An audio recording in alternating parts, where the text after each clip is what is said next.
भारत में अल्पसंख्यक की परिभाषा क्या है? क्या सिर्फ आबादी के आधार पर तय होता है कि कौन है अल्पसंख्यक? क्या देश में मुसलमानों को मिलने वाले अधिकारों पर नई बहस शुरू हो गई है?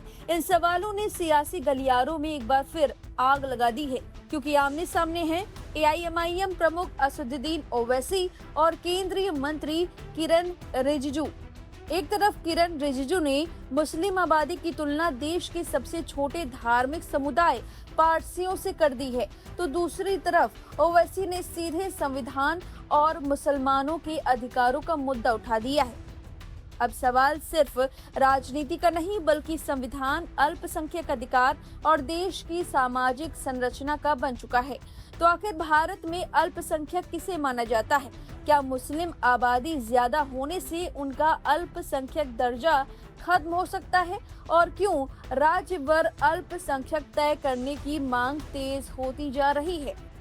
इसके लिए पूरी कहानी विस्तार से समझिए।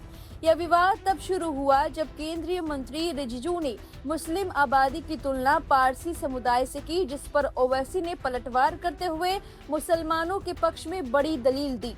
सम्मेलन के दौरान केंद्रीय अल्पसंख्यक कार्य मंत्री किरण रिजिजू ने कहा, अगर भारत के मुसलमानों को एक अलग देश मान लिया जाए तो उनकी आबादी दुनिया का छठा सबसे बड़ा देश बन सकती है।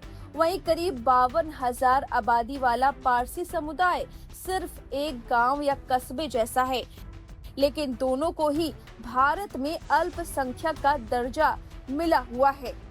रिजिजू ने आगे दावा किया कि देश में अल्पसंख्यकों को बहुसंख्यक हिंदुओं से ज्यादा सरकारी सहायता और योजनाओं का लाभ मिलता है। उन्होंने कहा, हिंदुओं को जो मिलता है वो अल्पसंख्यकों को भी मिलता है, लेकिन अल्पसंख्यकों को जो मिलता है वो हिंदुओं को नहीं मिलता। रिजिजू के इस बयान पर एआईएमआईएम प्रमुख असदुद्दीन ओवैसी ने तीखा पलटवार किया। ओवैसी ने एक्स पर लिखा, 79.8% बढ़ा है या 14%? अगर अब हिंदू बहुसंख्यक हैं तो हर गैर हिंदू समूह स्वाभाविक रूप से अल्पसंख्यक है। ओवैसी ने आरोप लगाया कि मुसलमानों को संविधान के अनुच्छेद 30 के तहत मिलने वाले मौलिक अधिकारों से वंचित करने के लिए दुष्प्रचार किया जा रहा है। इसके जवाब में किरण रिजिजू ने तंज कसते हुए ओवैसी को भारत में मुसलमानों का सबसे बड़ा नेता बताया और कहा कि कांग्रेस अब मुस्लिम लीग जैसी पार्टी बन गई है।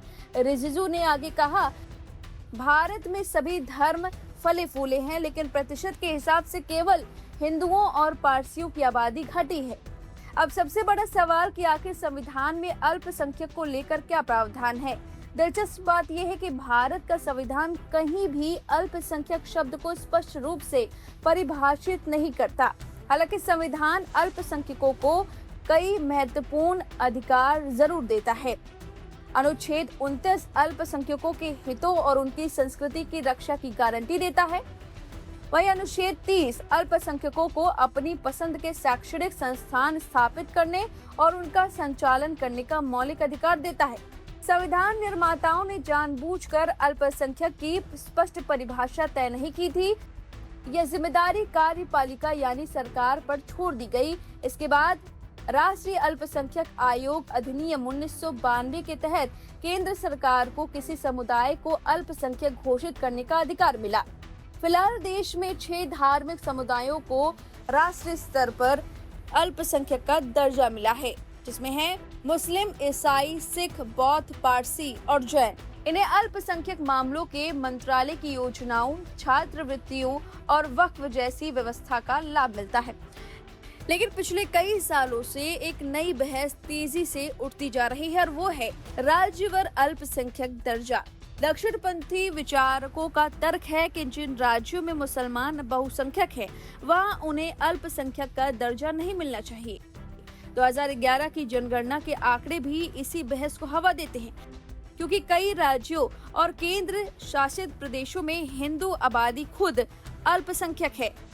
2011 जनगणना के अनुसार हिंदू आबादी लक्षद्वीप में 2.5% है, मिजोरम में 2.75% है, नागालैंड में 8.75% है, मेघालय में 11.53% है, जम्मू और कश्मीर 28.44% है, अरुणाचल प्रदेश में 29% है, मणिपुर में 31.29% है, पंजाब में 38.40% है।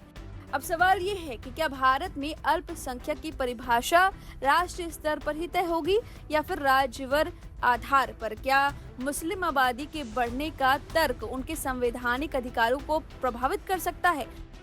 और क्या आने वाले समय में इस मुद्दे पर सुप्रीम कोर्ट या सरकार कोई बड़ा फैसला ले सकती है? फिलहाल इतना तय है कि ओवैसी रिजिजू के बीच छिड़ी यह बहस सिर्फ बयानबाजी नहीं, बल्कि भारत में अल्पसंख्यक अधिकारों और संवैधानिक व्यवस्था पर एक बड़ी राजनीतिक लड़ाई का संकेत बन चुकी है। फिलहाल अब इस जानकारी पर आपकी जो भी राय है, कमेंट करके जरूर बताएं। बने रहिए लाइव हिंदुस्तान के साथ।